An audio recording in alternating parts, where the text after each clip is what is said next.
OGaccountability.com. Good morning, everybody. Thank you for tuning in. This is David with OG Accountability, sitting down today with Sean Alexander. Sean is in town from, I always get this mixed up. You live on the border. Do you live in Kentucky or do you live in Indiana? I live in Louisville, Kentucky. Louisville, on the Kentucky. Kentucky side. All right. That's the good state. Yeah. I mean, not that there's anything against Indiana, but Well, I'm from the South, so like Indiana, for some reason, just seems like that's Yankee territory. That's the North. So Kentucky, that's still like, I don't know why it even matters, but I like Kentucky. It's a beautiful state. I think I've pretty much gotten to like anything north of Centerville is a Yankee now. Right. Especially Anything north of the Red River. Yeah, especially with what Dallas has been doing. Well, man, thank you so much for being here. I'm stoked. I'm excited. Thanks for inviting me. Went and played some golf this week, Oh, yeah. if we'd call it that. You did well. I played horribly, but Well, your horrible is my good, so it's you still ended up beating me, right? I'm trying to be humble here. I'm just a big hairy winning machine. I try. But known Sean for, probably 10, 12 years? Seems longer. I think it was fall of 13, so 10 years. 10 years, wow. Yeah. Yeah, time flies. Time flies. Lots happened. A little bit. I look back, bro, 2013 seems like a million years ago. Here's what I don't get. Why is everything we say it was the other day, and then we stop and think about it and like, wait, that was a year and a half ago. That wasn't the other day. For real. Yeah, I was talking to so-and-so the other day. Oh, you mean like last June when they were in town? Oh, yeah. Yeah, well, that Sorry. too. But everything becomes the other day. But some few things about Sean. Sean grew up in a pastor's home. Ended up becoming a musician, not just to a single instrument, but to several instruments. Plays the drums, plays the bass, plays a guitar, plays piano, kazoo, the triangle. I play the radio. And the radio. Yeah. But an excellent musician, sings a little, teaches and preaches, loves to do Bible studies, has been the past 3 years helping out with the IMA, working for the IMA. And anything I miss? No. No? I mean, All right. Well, this interview's over. Y'all have a good day. Right, exactly. Great interview, Sean. I just pull things out of people. I have that ability. Yeah. No, yeah, I've been playing in church for a minute. I think I started playing the drums, like what we call worship service now. Will you tilt that mic down just a little? There we go. Yeah. They're very, very directional. Cool. So yeah, I've been playing in church for a minute. Started playing the drums when I was 8 for our church services, and looking back, like I thought I was just the stuff. I thought I was awesome, but looking back now, realize how patient they must have been with timing issues and like just everything. But no, I've been doing that, and yeah, I've been blessed to play in a lot of different places and been doing it for a long time. I'm old now, and it's a young man's game. I can't play the drums anymore. I'm out of practice on that. All that's changed, but yeah, I enjoy playing. What gets me going is I love playing with anointed, spirit-filled musicians. Yeah. A lot of people that I'm around or that I've been around in my life, they get the thrill out of the music itself.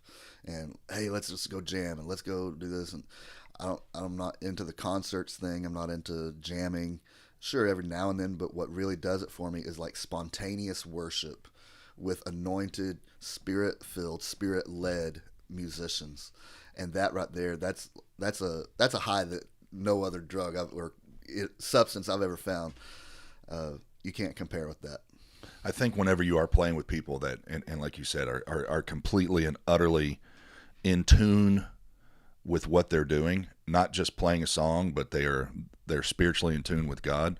When you tie that with people who know how to worship, man, that really creates a tangible presence. And I think that right there is equally as important, having people knowing how to worship, as having people who know how to play, because it creates such a when I say tangible, to somebody who's never been in that experience or been around the presence of God, they go, whoa, something's different in here. Like I feel something in here. Like, and not like, not like the whole like poltergeist. There's I feel something in the room. No, like you literally feel that tangible presence of love, of peace, and that's why sometimes people have never been in that experience. The first thing they do is they start crying because they've never felt that form of purity, that form of love, that peace too. Peace. But you and I both know this. There's some things that can ruin a worship service so fast, and that is people clapping off beat. And people who can't sing, and you talked about drumming, bro. A great drummer can take a good song to great. Oh yeah. If you have a mediocre drummer, I don't care how good your lyrics are or how good your little laydowns are and your little turnarounds. If you don't have a good drummer, for sure. Drumming is and we have a great drummer. Kevin is a phenomenal drummer, and you're a good drummer, man. Thanks. I don't know how good I am. I just understand my limitations, and I think for beginner musicians, I think that's one of the biggest mistakes, whether it's drums or guitars or whatever. And I had to learn it the hard way. Like less is more. If you can't do all it's not about the fills. Do what you can do with excellence. Your first job is to you're the skeleton, right? You're the skeleton of the whole body. Without a steady tempo, without the right timing and beat, it doesn't matter. Everything falls apart. You can't build on top of it. So I think I pretend to be better than what I really am, or I'm thought to be better than what I really am, because I just stick to the basics and I don't try to get out over my skis and do stuff I'm not capable of. I don't try to do all the fancy fills and all the toms where it's just like, hey, I'll give you a backbeat, but yeah, well, but it works. And I think the thing about any instrument is we're always a lot harder on ourselves. When we mess up, the majority of the time, probably 95% of the people out there have no clue that you messed up. But we're always going to be hard on ourselves because we strive for a degree of excellency, we would hope. But people don't even notice. We're always harder on ourselves. But you said something that I really want to hit on. It's learning not to tackle things that you don't have the ability to do. Good God, I have done that in life so many times, gone after things that I did not have the mental clarity, the know-how, the experience to even try, but I thought in my younger years, oh, I can do this, not a problem. Mm-hmm. I was wrong. Right.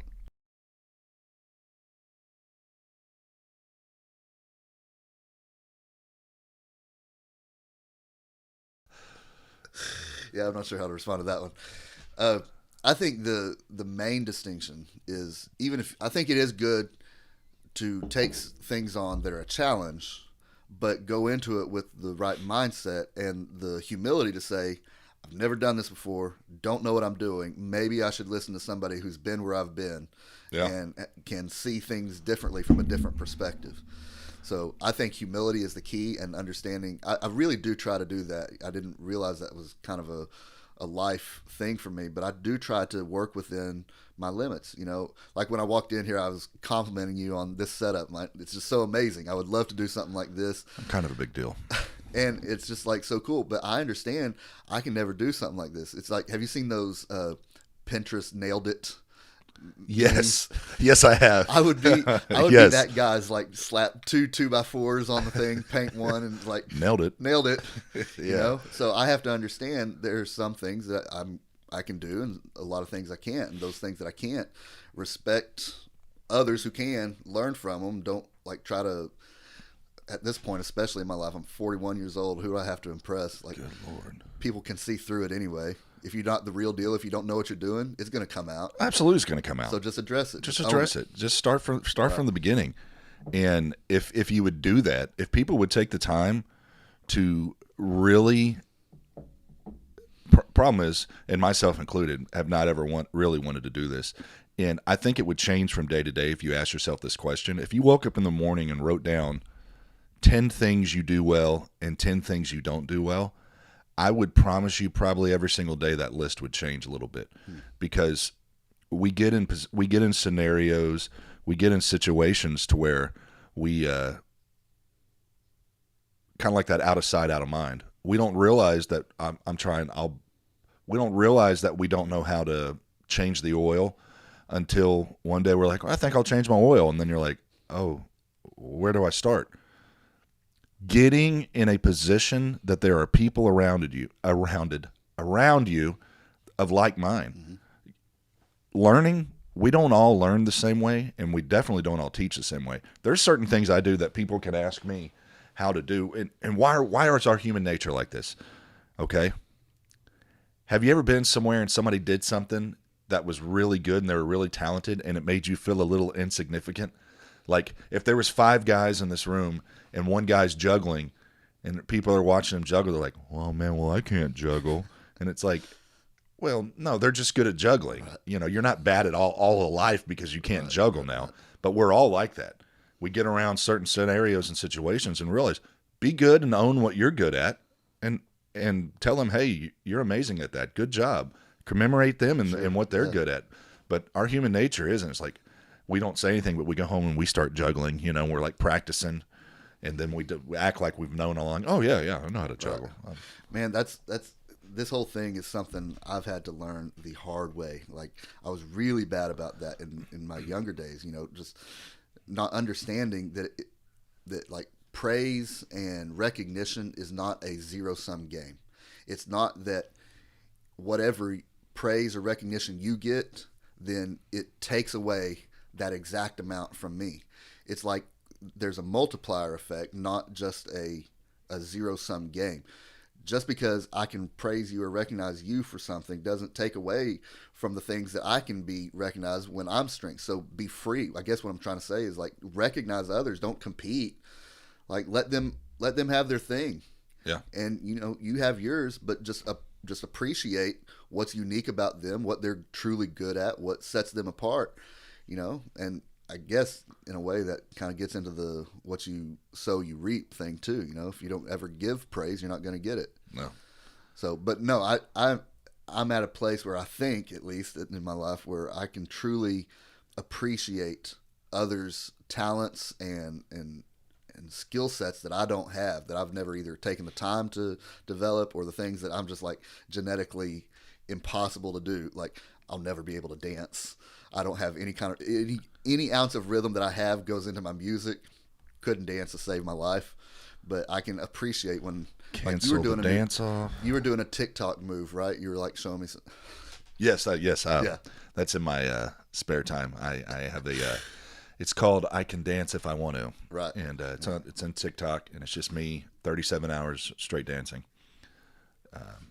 It's a private work. You got to be joined in to be able to watch it. When we get in and we start growing, we get older, we look back at all the dumb stuff we did, the dumb stuff that we were in agreement with, and the things that we thought were dumb, and then we got older and realized, yeah, they were kind of right the whole time. I think that happens in every person's life. Probably a little so more in men. I can't speak. I've never been a woman. Don't intend on being one. But you can, apparently. Apparently I can. Hey, I'm feeling sexy today. But dig the Adam's apple. I lost my train of thought. Oh, it's ma'am. It's ma'am. It is ma'am. It's ma'am. Yeah.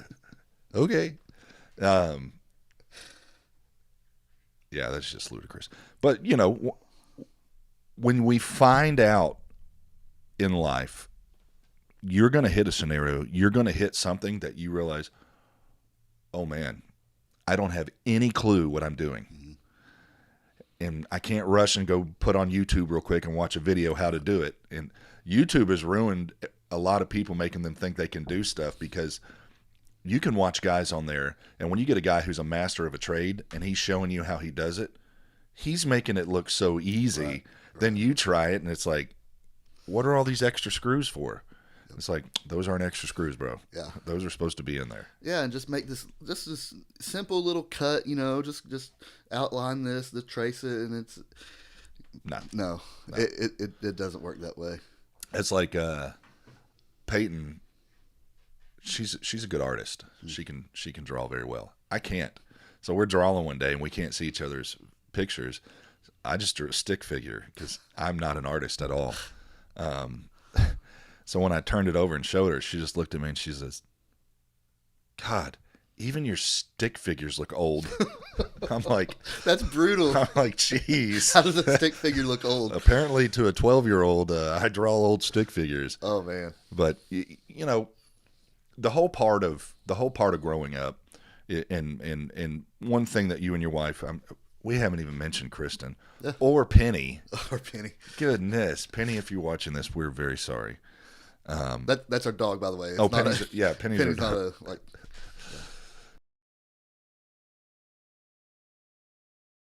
Yeah, she's a 3-year-old, almost 4-year-old Australian Shepherd, and she's the happiest, friendliest dog you'll ever meet. Yeah, she's a cutie. Yeah. Roman loves her. Yeah, yeah. She set him straight, I hear.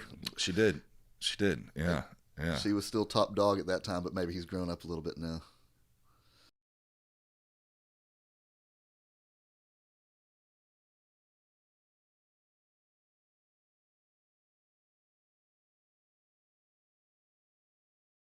I wish you could have seen your face just then. Give me a second for my face to stop turning red. Yeah, Penny tore him up, man. She had to show him who the boss was. But You're saying something about what you like about me and Kristen. Something. Something about you and Kristen is y'all do a great job at mentoring people, being involved in people's lives and there if anybody needs anything, if anybody needs prayer, anybody needs help, y'all have done a great job of mentoring people.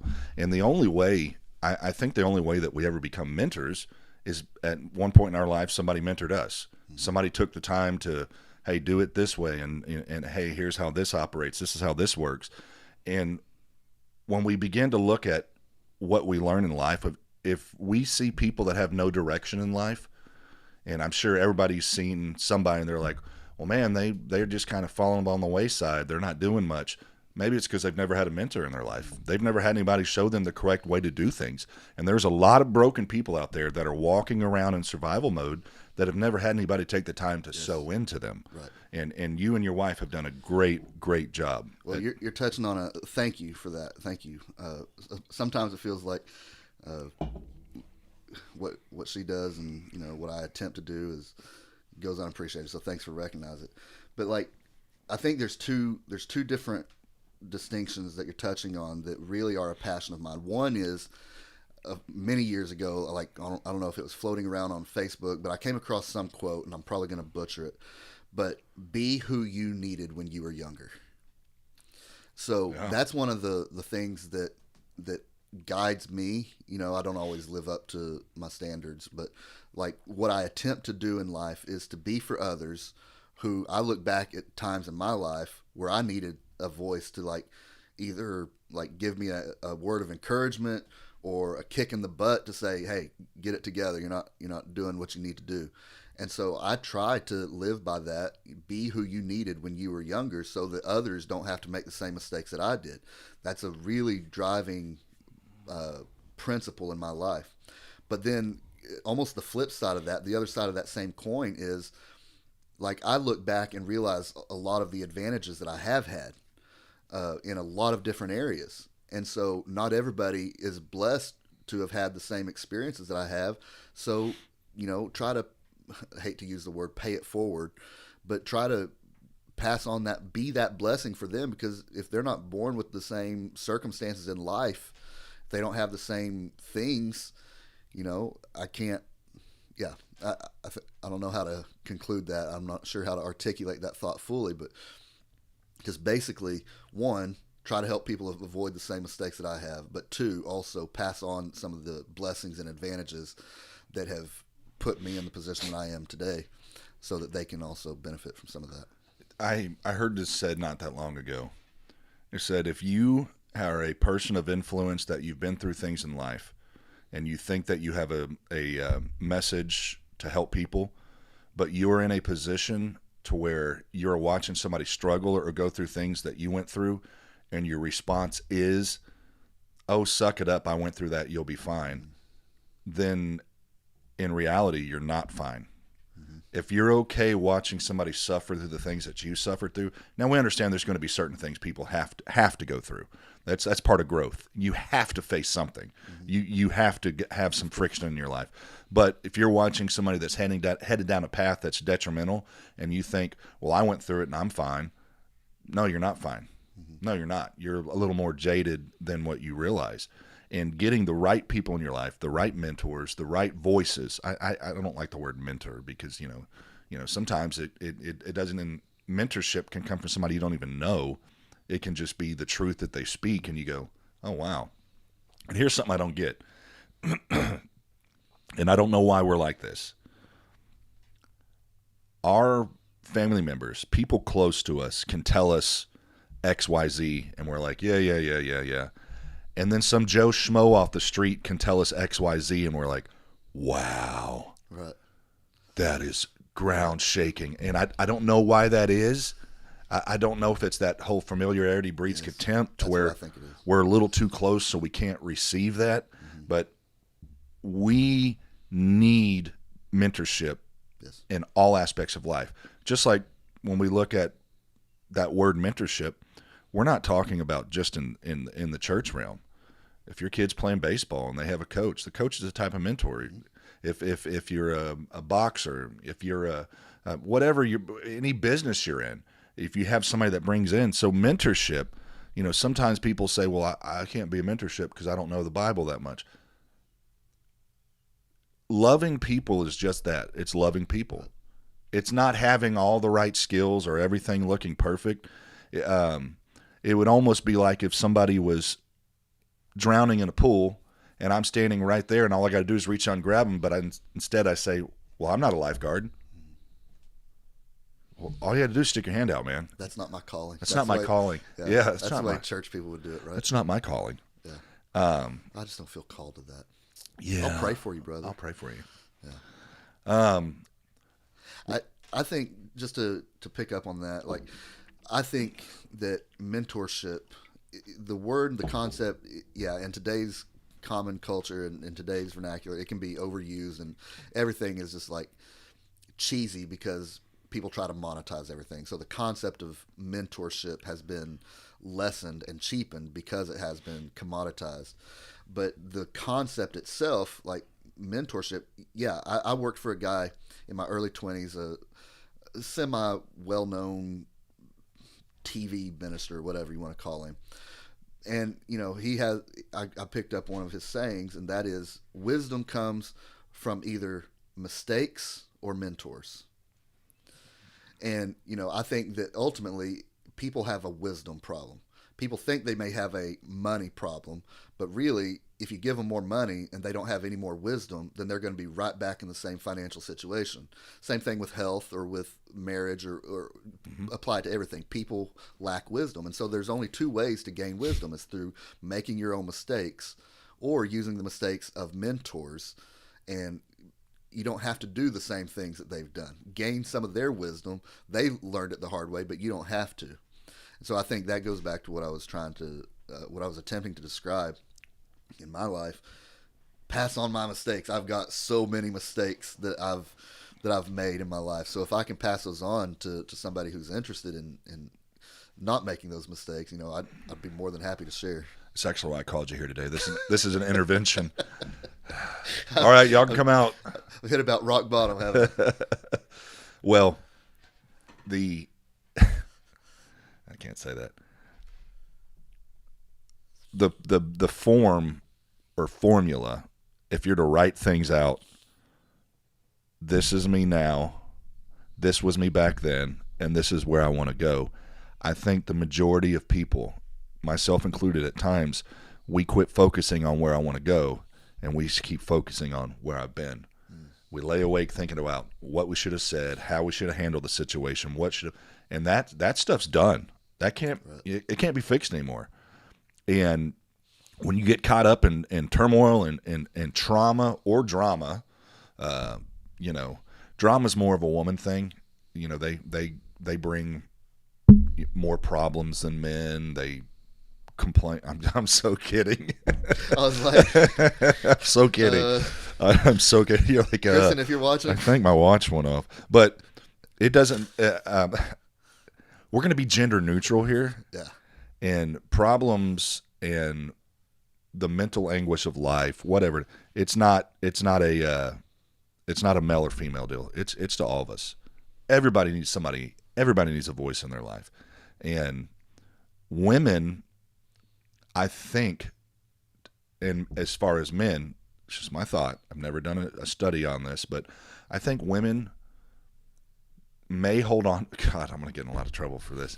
May hold on to things longer than men, but they also sometimes get over things a little differently, because most women I have known will tell you, will speak the problem. They will verbalize it, and a lot of men won't.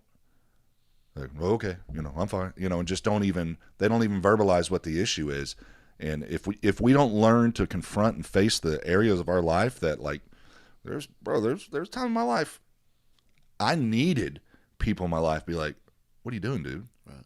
And even though it wasn't like into some like morbid, grotesque sin and doing something, it still wasn't becoming who I was. Right. And when you get a little bit off the path, you just need to course correct just a little bit. Absolutely. So for me, I internalized everything. I just got to where I just didn't talk. I mean, I could literally go to a room with 300 people and not say a word, leave, come home and not say a word, and love it. And then sometimes I'll talk, but it didn't bother me at all until I had some people in my life bring out some things and, like, hey, do you notice blah, blah, blah? And I'm like, wow, I didn't even think about it. And that's just it. As we grow into our mentorships or people, I don't want to use the term that everybody's a mentor, but everybody's leading somebody, whether they know it or not. Everybody. Mm-hmm. Somebody's watching. And normally the people watching you are the most are the ones you think would never watch. Mm-hmm. The ones that are so observant are the ones that'll never talk to you, but they pay attention to everything that's going on. And I've had people in my life go through a situation, then years later be like, well, I want to tell you, I was watching you when you went through this. And, it's like, oh, well, thanks for the encouraging word back then. Thanks for bringing me encouragement 3 years after the fact. Yeah. I don't remember who issued this quote. I have so many quotes in my mind, but I never know who it was or when or whatever. Obama. Pretty sure it wasn't him. Oh.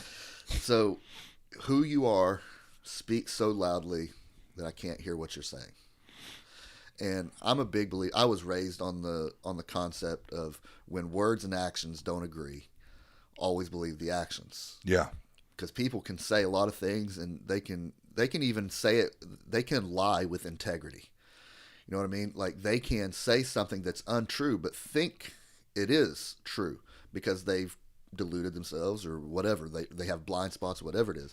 But I think the ultimate test is I can tell what you think by what you do. Mm-hmm. I attempt to live by that. It's a hard standard, so I attempt not to apply it to anybody more than I do to my own self. And like, Sean, okay, you say this is your motive, but what are your actions saying? Like, what do you I think that our actions say what we believe. And so who we are, it speaks so loudly to people because people they have such an intuitive BS detector. They have such a radar. Not everybody, obviously, but like I would say most people can sense inauthenticity or when you're the real thing. And when you're congruent, I think that it shows up in your actions and your words, and what we do really does matter. People are watching. Another saying, you're the only Bible some people will ever read. Well, okay, maybe not, but I think there's a little bit of a truth in that people look to your actions to see who you are and what you believe. Okay, you just hit something. This is going to take a little turn. people who can watch your actions. I believe, I can't remember the scripture, but basically, I can remember the scripture. I can't remember where it is. I know it's in Corinthians or Galatians or Ephesians or something like that. That if something offends your brother, don't do it in front of him. Okay? Not meaning it's wrong. It just means they have an issue with it, so sure. I'm not going to do it in front of them. Right. That right there is where Christians and non-Christians have completely adapted the term and overused the term hypocritical. I act certain ways in front of certain people, not because, well, he's not being real, he's being fake. No, I just know there's certain people that they can't handle somebody acting that way. I may tell a joke, and here's where I think humanity needs to get. And Sean, you can attest to this and correct me if I'm way off. Everybody has somebody in their life that they talk differently in front of. Yes. So what I can't stand is when, let's just say I'm that person for you, that you joke around with me and you kind of vent. I can't stand when we turn on the news and somebody's ex-friend comes out and says, well, they made a joke, 3 years ago. And it's like, you were that person. Because I don't care what anybody says. I will sit here and fight to the death. I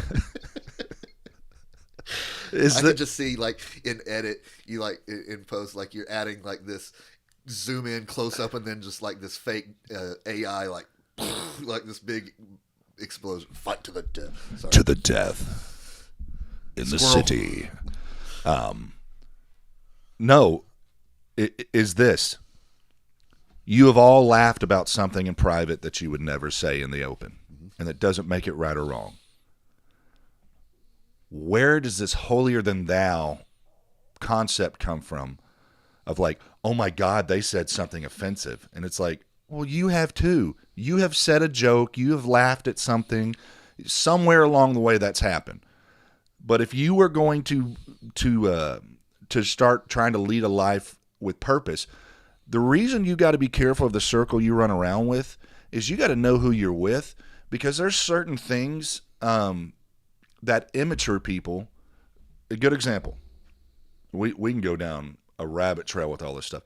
Let's say I want to have a glass of bourbon or a glass of wine. There's nothing wrong with that.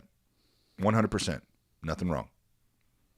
Now, you see me, and let's say this Red Bull is a bourbon, and I'm having me a bourbon. I'm out to dinner, set it down. But with you only look at alcohol as, well, I take 15 shots and I chase it with some beers and I get knocked down. So every time you see somebody having a drink, oh, well, they're exactly who you are. Mm-hmm. And that is the hard part about when you start trying to define right and wrong, because the Bible said there will become times that people will do right in their own eyes. That's why we have the Word of God, to give us balance. But we got to be careful when we're hanging around unbalanced people. When the Bible says where the Spirit of the Lord is, there is freedom. There is liberties. People that are bound by spiritual fence laws or things that aren't even in the Word of God, and then they want to sit here and chastise people for something that's not wrong. It's just wrong to them. Right. And that is where having good mentors, sound doctrine, sound teaching, people in your life that you can trust their voice and say, oh, okay, but also having the mental fortitude to realize, you know what, I realize so-and-so, I can't joke around with them in front of them like that. And that doesn't mean I'm not being who I am. That just means I can't joke around with you like that. And I like to joke around. I like to pick on people. Sure, of course, yeah. So I'm very sensitive to the charge of hypocrisy, and not just from others, but like for myself. I'm a very cynical person by nature, overly analytical, overly critical. So I want to make sure, Sean, are you being a hypocrite? And because I'm on the stage a lot, I say, am I really the same person from the stage that I am in real life? And I think the answer is yes. I'm not a different person on stage. I just don't let every part of me come out. Yeah. And I think whether it's speaking to a big crowd or like speaking from a stage or from in front of an audience, or just as you're saying, like you have to know who you're around, because you don't. It's not that you're being somebody different. You just don't want them to see everything because they can't understand. And let me develop that, for because that can sound really hypocritical to somebody if you don't know what I'm really meaning. There are levels of maturity in my life that I've been at, that I've progressed past, and all that. The less mature I was, the more I thought that everybody was supposed to be a spiritual Superman or Superwoman. Yeah. That they were perfect, and that if I just attain to this level, then I'm going to walk on water. My stuff isn't going to stink.